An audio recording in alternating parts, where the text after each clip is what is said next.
Hello and welcome to a brand new edition of Inside Out on the Road, a show where we focus on individual stops. We get you in-depth analysis, deep dive into financials, but we also highlight all the key risks and triggers going forward. Well, let's get straight to the first stock that we have on our radar. My colleague Sonal gets us this very special deep dive on CEAT. We are here at the headquarters of CEAT's office in Mumbai, a leading manufacturer of tyres in the country. The company has 6 manufacturing facilities at Nagpur, Nasik, Halol, Chennai, Ambernath and Bhandup. Now, in terms of their product mix, around 30% revenues coming from the trucks and buses segments. There are 26% from 2 or 3 wheelers, 8% from light commercial vehicles, 20% from passenger cars, and 16% coming from the off-highway segment. Now, in terms of their segments and the end market, 56% comes from replacement market, 31% from original equipment manufacturers, and the rest comes in from export markets. Let's talk about their financial performance now. FY23 ended on a good note. Their FY23 revenues stood at 11,600 crore rupees, and they have been consistently increasing from levels of 7,000 crores in FY19. EBITDA margins, however, they saw a decline post stellar numbers that the company saw in FY21 due to higher costs. But in FY23, the company was able to make a recovery and margins came in higher as well at 8.7%. Profits also, after seeing a dip in FY22 due to a lot of macro issues and raw material costs as well, did see a recovery in FY23 to levels of 182 crore rupees. The debt of the company stands at 2,093 crore rupees. This was the year when capex of the company was around 900 crore rupees. Going forward, they expect capex of around 700 to 750 crore rupees. Company says FY24 demand looks good in terms of OEM segment, and while exports might be muted in the near term, recovery is expected in second half of FY24. Also, they expect replacement growth to be in high single digits across all the segments, be it commercial vehicles, passenger vehicles or two-wheeler segment as well. The company now has a new leadership at the helm after Mr. Anand Goenka stepped down as the CEO. Mr. Arnab Banerjee has taken over as the CEO. So let's speak to him to understand his strategy and take a deep dive into the business of CEAT.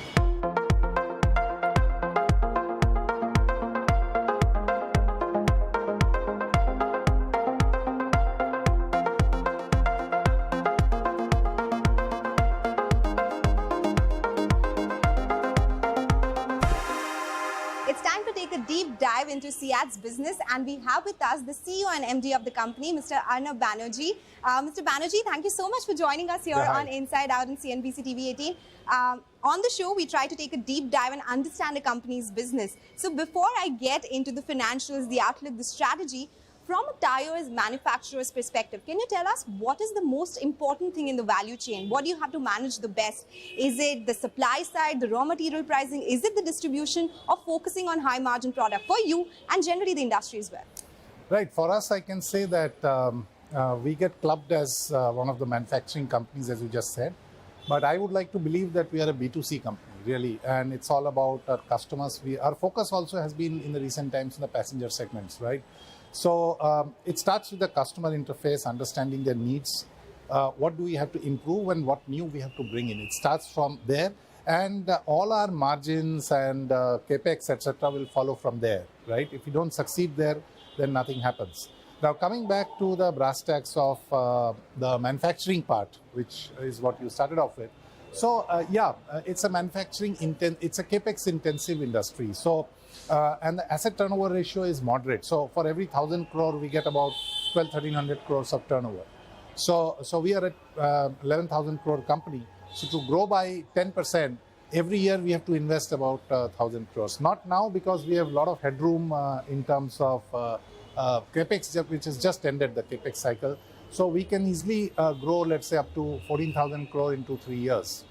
So it's not required immediately, but you get the picture. To grow 10%, we need to have capex of about 1,000 crores every year, right? So that's important. Management of capex, phasing out of capex, and it's doing in the right segments where we can quickly ramp up capacity, where we have brand strength, which is the passenger side. Okay. So, yeah. All right, so those are a lot of numbers. 1.2 times is the asset turn in the industry overall. 1.2, 1.3. Yes. Right. So last time you spoke about how capex is mostly over in the recent times. The next capex will take some time, of course. But when you talk about focusing on segments which are profitable, you have 1.4 lakh production capacity on a per day basis.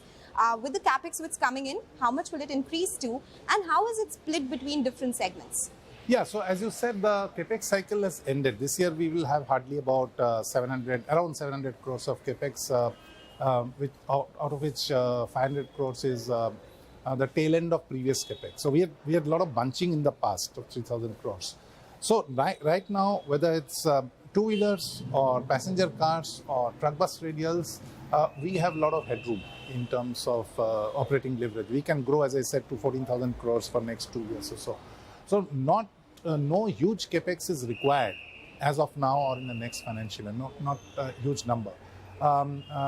So the focus is on the most profitable segment, which is agriculture radial, and their capex is going on out of that 700 crore. We're expanding our Ambernath plant. We have reached about, let's say, 100 odd tons per day. And we plan to reach by next financial year about 150 tons per day. So that's the most profitable part of our business where capex is going. Okay, so agricultural radial tires, that's Right. the most profitable part. When we talk about your market share across segments, as you said, one of them is the most profitable, but again, PV continues to be the focus Right. point as well. Right. How do you see market share panning out? And when we talk about competitive intensity in the industry as well, what is the plan to grow that market share? Right. So our focus is, apart from agri radials, which is mostly in the international markets, domestic market, we are a passenger-focused B2C company. So we are market leaders in motorcycle and scooter tires, as you know. We have roughly about 1/3 of the market with us. So it's a huge dominant market share.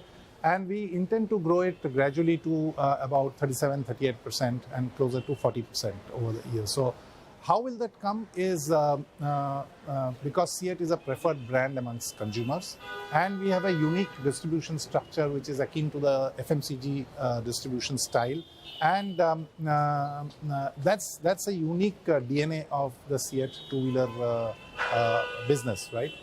And our margins are good, so we can pump resources continuously to grow the two-wheeler segment. Coming to passenger segment, competitive intensity is high. There are 7-8 strong players there. And if I look back, let's say 10-12 years back, when we had only a little bit of production in the Nasik plant, Halol was not fully in production, we had 2.5% share, 2.5 only. So we have come a long way. We are at about 15-16% share today. And because it's a 8-cornered race, we happen to be a close number 3 already. So a little bit of improvement, let's say about 2.5-3%, would take us to market leadership, which is what we are chasing in the next 2 to 3 years. Let's talk about the tire industry in general. Yes. When we talk about higher dumping coming in from other competitors globally, is that something that happens? How do you manage the raw material side? Because we do know that tire prices, they keep fluctuating, crude prices, they keep fluctuating. In that case, what's your strategy on the sourcing side? You mean raw material? Yes, raw materials. So raw material, it's a global supply chain for the entire industry, right? And if you start with natural rubber, about 40-45% is sourced domestically, or 50%, and 50% is sourced globally. And new sources are coming up as well. So we are continuously on the lookout of new sources which satisfy our specifications and quality requirements and do that. Similarly, non-rubber also is a global supply chain. And there are a lot of opportunities, and we continuously develop new sources, let's say in China, even Russia, and in Europe we have sources, and of course in India. So with focus on sustainability, the customer requirements are changing, and more sustainable materials have now to get into the rubber, into the tire for processing. So these are new areas for us to work, and completely new knowledge creation for which we need new suppliers. Many of them are global. So, a lot of companies are speaking about the sustainability bit. What Yes. I wanted to understand is, when you're talking about sourcing in green terms and selling green products as well, does it make it more expensive? That's the catch. So sustainability and business fundamentals have to go hand in hand. So far it has. So it's not really a big surprise, but it's about learning how to inculcate new raw materials into our tires, how to process them without loss of capacity, at a price at which the customer will buy, right? Exactly. So that's that's the challenge for the industry and for us. I think we are investing a lot of time, resource, and money. Okay, so that is a key to track generally across the industry as well, Right. when they are getting into this newer sourcing and supply of products as well. You spoke about agricultural radial tires being Yes. the most profitable business. It's mostly in export markets. Mostly, but yes. export markets have been on the weaker side for a while now. And I was hearing your earlier commentary. You said export markets will be a focus as well. Yes. How do you plan to do that? How do you tap export customers? Because even in global markets, we do have a lot of competition. Yes, we do. I mean, everywhere it is competitive, and so specifically for agri-radial and also including passenger and truck bus radial, we are at about 17-18% saliency of international business today, right? In the next 3 years, we would like to take it to about 25% of our turnover. There are many advantages apart from it being margin accretive. We learn new stuff, and when we learn new stuff, because the global customer is much more challenging, it's much more competitive, we can always bring those learnings and stay ahead of competition in the domestic market. So current situation is a mixed situation. There are recessionary headwinds in Europe and somewhat in US, not so much. India is doing well. We don't have any business in China per se. So Europe and US and then Latin America is doing pretty okay, right? Okay, so the new segment that you got into, I think 4 or 5 years back or 6 years back, was off-highway tires. Yeah. What was the strategy behind that? What prompted that? And how is that business doing? Is it a high-growth business and there are still triggers going ahead in this particular segment? See, we have had an old history of a very small sliver of our business in off-highway, which was primarily bias off-highway tire, which was used mostly in ports. So that was there for 2-3 decades with us. So we were in the market, but we're not focusing there. We didn't grow, but it was always high margin. Now the expansion is primarily in agri-radial, which is also off-highway. So when we say off-highway, it is both in bias off-highway, which is going into ports, mining, etc., and agri-radial. So agri-radial is a fresh new plant at Ambernath, which is really the fastest growing part. We are growing last 3 to 5 years about 25% CAGR. Is the most profitable part, and we intend to keep a very aggressive growth rate in agri-radial, also in bias of highway, which goes into mining and port.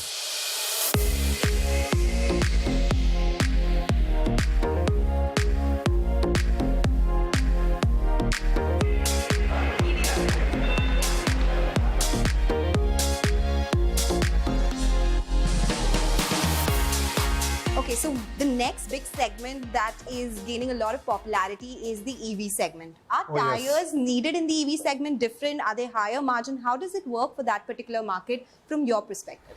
Yeah, the tires are completely different. It looks the same, but it's completely different because the battery is there. It's a heavy item. So when you start the car, it requires a lot of traction. That's one. So compounding is totally different. The patterns are different.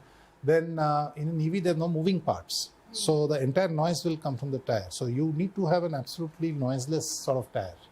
Okay. And then you have range anxiety. My battery will run out. So for that, the friction needs to be modulated in such a way so that it burns less energy and the battery lasts longer. So these are the three amongst many other design requirements. It looks the same, but it's completely different tire. And the production costs are also higher here. How does the market work towards in the aftermarket, I would say? And what is the outlook on EV segment? Have you already started being in conversations with 2-wheelers, 3-wheelers, already supplying? Will it be a bigger pie going forward? Yeah. It's I think it's a secular trend which is going to strengthen in the future. So in 2-wheelers, if you find already 15 to 20% of the OEM production is EVs, including startups and the big players, right? And we have taken a good position there, about 40% plus share we've already got in that segment, and it will keep going up. And we need to do that because 1/3 of the replacement market is with us. So in an emerging trend, we would like to take a higher stake. In 4-wheelers also, what I read is about 30-35% of the vehicles on the road will become EV by 2030. I don't know whether it will happen, but it will generally move in that direction. Right now, I think about 1.5–2% of the new cars are EV, mostly one or two models which you're aware of. We have started working with OEMs. We have started getting their RFQs and getting nominated into their EV project. So very strong R&D work has already happened, including our Frankfurt station for the materials. And coming to your previous question, whether it requires different kind of production techniques, not really, but the cost is different, and therefore the challenge in the learning how to bring it back to the same cost structure so that the customer doesn't have to pay super premium on the tires. Okay, so around 2,100 crore rupees is the debt right now. What are the Yes. debt levels you're comfortable with in terms of net debt to equity also? Debt equity is very sober at 0.6 or something, and debt EBITDA, which is what we track, is about 2.1 if you've seen. So we're comfortable with that. I mean, we even during COVID time, we were worried that we will cross 3:1, but we managed to just about touch that kind of level and come back to 2.1. So if you do bite-sized capex, as I said, going along, I don't think that will be stressful. Okay, you know, I was just doing some number crunching and how have tire stocks performed in last couple of years, a decade, so to say. So I was just looking at CEAT 2,000%. The stock price is higher by that much in last 10 years. So definitely a growth story here. But say next 5 to 10 years down the line, you have come as the CEO now. Any strategy changes you're looking at? What is the 5-year plan? What would your focus point be? So as an outcome, we are looking at two things which we are aligned on. Both are external facing. One is market cap. Okay, we don't make market cap happen, but because of what we do, that's a reward that the company gets, and market shares. So these are the two outcomes which is top in terms of visibility across the organization. Now there is a clutch of things that will develop market share and market cap, right? On the financial side as well as in the operation side. So we have got that completely tabulated, and we know exactly what levers to press at what time to make those things happen. So in terms of strategy, internationalization, riding a trend which is EV is the hottest trend now, and in terms of margin accretion, so that our capex is continuously well funded, agri-radial, two-wheeler, passenger. That is the sequence, right? And we will continue to maintain that sequence. We'll continue to avoid bunching and have bite-sized capex and quick ramp-up that will impact ROC, which impacts market cap. Okay, all right, Mr. Banerjee, it was such an interesting chat. Thank you so much for a deep dive into your business and explaining to us that, yes, the focus is customer and explaining the entire value chain as well. It was a pleasure speaking with you today. Thank you very much. All right, with that, it's a wrap on this segment of Deep Dive. Back to you in the studios. All right, that was a deep dive into CEAT, but it's time for us to slip into a short break. We come back with another interesting stock. Skipper Limited is the stock on our Spotlight segment. Don't go anywhere. See you on the other side.